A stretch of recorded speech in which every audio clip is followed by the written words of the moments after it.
Code திரைப்படத்தில் விஜயகாந்த் வரும் காட்சிகளை மக்கள் கொண்டாடும் விதத்தை பார்க்கும்போது மெய் சிலிர்ப்பதாக விஜயபிரபாகரன் தெரிவித்துள்ளார். இது தொடர்பாக மதுரை மாவட்டம் அய்யன் பாப்பாக்குடி பகுதியில் அவர் செய்தியாளர்களிடம் பேசியதை சூப்பர்வைட்ஸ் பகுதியில் தற்போது பார்க்கலாம். விஜய் அண்ணா ஒரு மிகப்பெரிய ஒரு ஃபிலிம் ஸ்டார், எந்த மாற்று கருத்துமே இல்லை.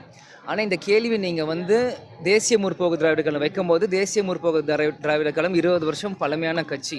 இன்றைக்கி விஜய் அண்ணா கட்சி ஆரம்பித்து அவர் வரும்போது அவரோட என்னென்ன பண்ணுறாரு, என்னென்ன கொள்கைகள், மக்களுக்கு என்ன செய்கிறாரு, மக்கள் எப்படி ஆதரவு கொடுக்குறாங்க, அது எல்லாமே பார்த்து தான் அடுத்த கட்டான நடவடிக்கை எங்களால் சொல்ல முடியும். ஏன்னா அவர் மாநாடுக்கு பல பிரச்சனைகள் இருக்குது, இன்னும் அவர் கட்சி ஆரம்பிக்கல, ப்ராப்பராக 100% கொடியை விட்டுருக்காரு, சொல்லியிருக்காரு.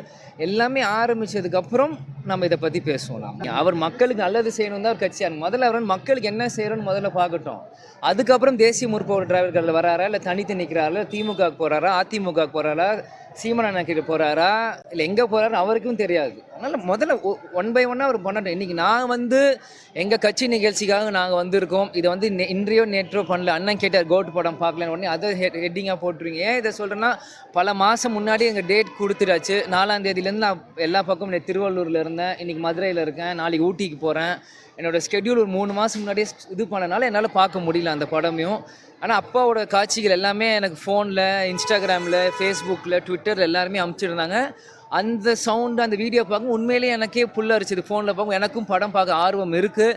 ஆனால் கரெக்டான டைம் அமையாதனால இன்னும் போக முடியல. நிச்சயம் நான் இன்றைக்கி நாளைக்கு எனக்கு கொஞ்சம் ஃப்ரீ ஆனோடனே கண்டிப்பாக நான் போய் கோட் பார்த்துட்டு உங்களை அந்த ரிவ்யூ நான் கண்டிப்பாக நான் சொல்கிறேன். 2026 சட்டமன்ற தேர்தலில் நீங்கள் திருப்பரங்குன்றம் தொகுதிக்கு எம்எல்ஏ கரெக்டாக நிற்பீங்களா? என்னையும் அண்ணன் ராஜன் செலவு பண்ணணும், இங்கே சிண்டு முடிச்சு வைக்காதீங்க. அது 2026 அன்னைக்கு நம்ம அதை பார்ப்போம்.